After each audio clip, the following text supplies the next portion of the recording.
madda galanni maabada. Utuma jireenyaa wiirtuu lafee duwidhaa buqqaa dagaagina barsiiftota madda galanni maabada.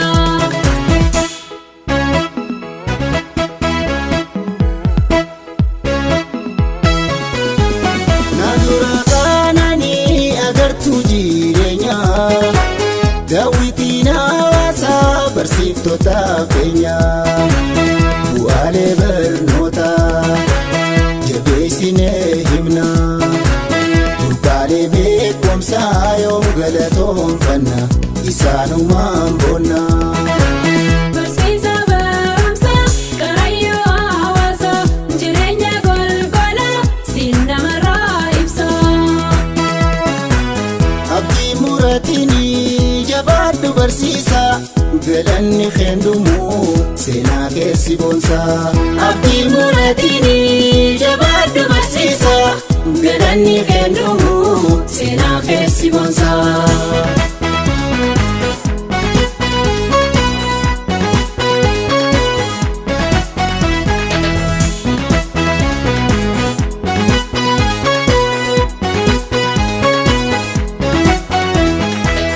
Utubaa jireenyaa wiirtuu lafee duwidhaa burqaa dagaagina barsiiftota madda galanni maabada.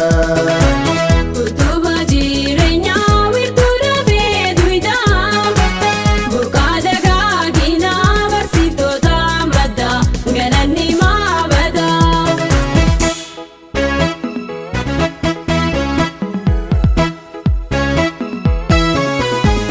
Rooba jaamaa keessaas baadiyyaa magaalaa isaanii barnootaan ijoollee tajaajila.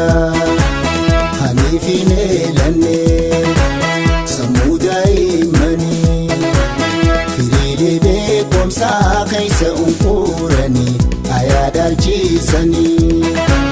Barsiisa barumsaa Karaayyuu hawaasaa jireenya golgolaa siin namarraa ibsa. Abdii muratiin jabaadhu barsiisa galanni keendumu seenaa keessi boonsa. Abdii muratiin jabaadhu barsiisa galanni keendumu seenaa keessi boonsa.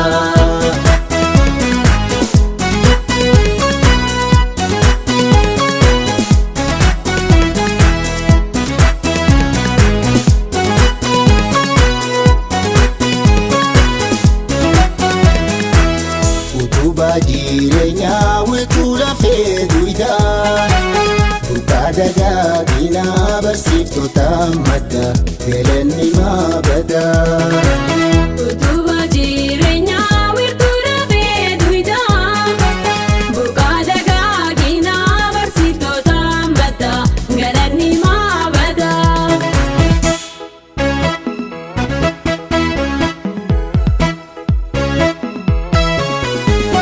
Eegatti qajeelchuu haadha abbaan gallee diimattaa dootataa maqaan kaafnu ijoollee nu barsiisaa jennee isaanii ergina ijoollee nurraa tuman jennee maqoo manna ayaarraa eegganna.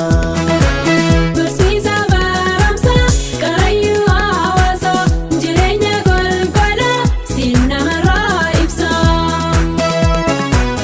Abdii muratiin jabaadhu barsiisa galanni keendumu seenaa keessi boonsa.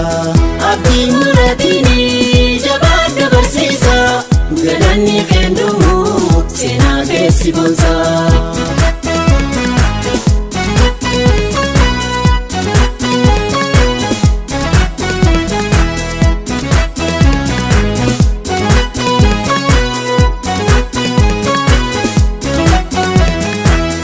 Utubaa jireenyaa wiirtuu lafee duwidhaa burqaa dagaagina barsiiftota madda galanni maabada.